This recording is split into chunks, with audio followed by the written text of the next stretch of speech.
are some Catholics who are disappointed after Pope Francis refused to confirm or deny allegations that he knew about the sexual misconduct of Theodore McCarrick. This week, the abuse crisis hits Rome as a former papal nuncio levels charges of cover-ups and complicity that goes all the way to the Vatican and the Pope himself.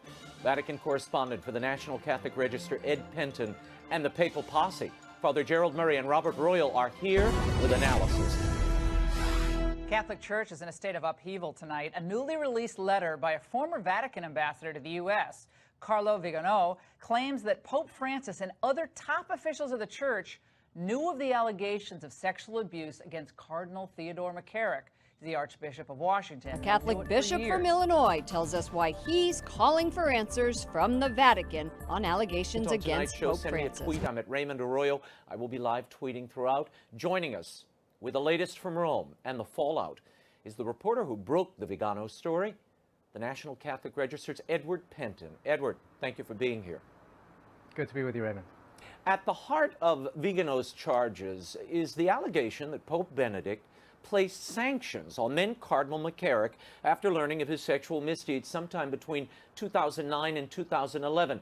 Now, in your original report, you wrote this: the Register has independently confirmed that the allegations against McCarrick were certainly known to Benedict, and the Pope Emeritus remembers instructing Cardinal Bertone to impose measures, but cannot recall their exact nature. Now, he writes, this is Archbishop Vigano, particularly of sharing this information with Cardinal Archbishop of Washington, Donald Wuerl. We'll put it up on the screen for you. I myself brought up the subject with Cardinal Wuerl on several occasions, and I certainly didn't need to go into detail because it was immediately clear to me that he was fully aware of it. I also remember, in particular, the fact that I had to draw his attention to it because I realized that in an archdiocesan publication on the back cover, in color, there was an announcement inviting young men who thought they had a vocation to the priesthood to a meeting with Cardinal McCarrick. I immediately phoned Cardinal Wuerl, who expressed his surprise to me, telling me that he knew nothing about that announcement and that he would cancel it. If, as he now continues to state, he knew nothing of the abuses committed by McCarrick and the measures taken by Benedict, how can his answer be explained? The Cardinal lies shamelessly. End quote. Now, is this, and what do you make of Vigano's credibility, which has been under assault? Father Murray. This is very big.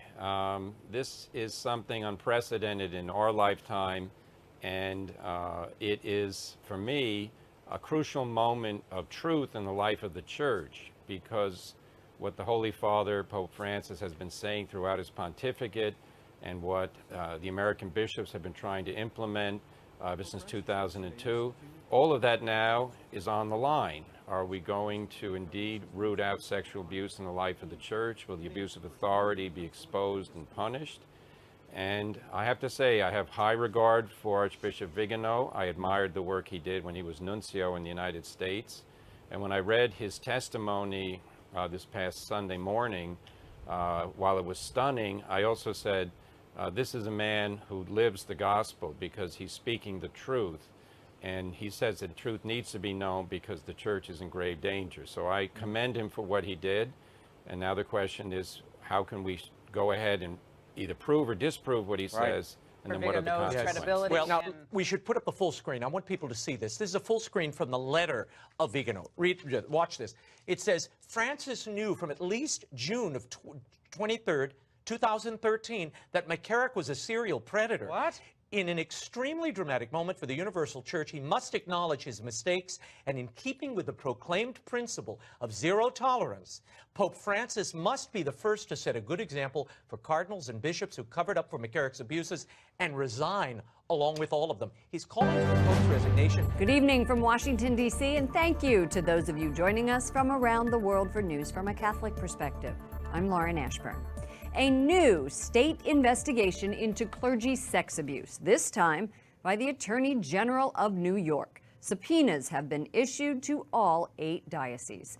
It's been 3 weeks since an explosive grand jury report from Pennsylvania found more than 300 priests abused more than 1,000 children over 70 years. In a statement, the New York AG, Barbara Underwood, says, quote, all victim information will be helpful to understanding and reforming the institutional approach of the church, regardless of whether an individual case can be prosecuted. The office has created an abuse hotline and website for victims to report abuse. Church officials say they will cooperate with the investigation. As that investigation begins, the Bishop of Buffalo, New York, rejects demands by local Catholics and public officials for his resignation. Documents suggest Bishop Richard Malone mishandled allegations of sexual abuse and misconduct by his priests in his diocese. Malone says he will not leave his flock during a difficult time.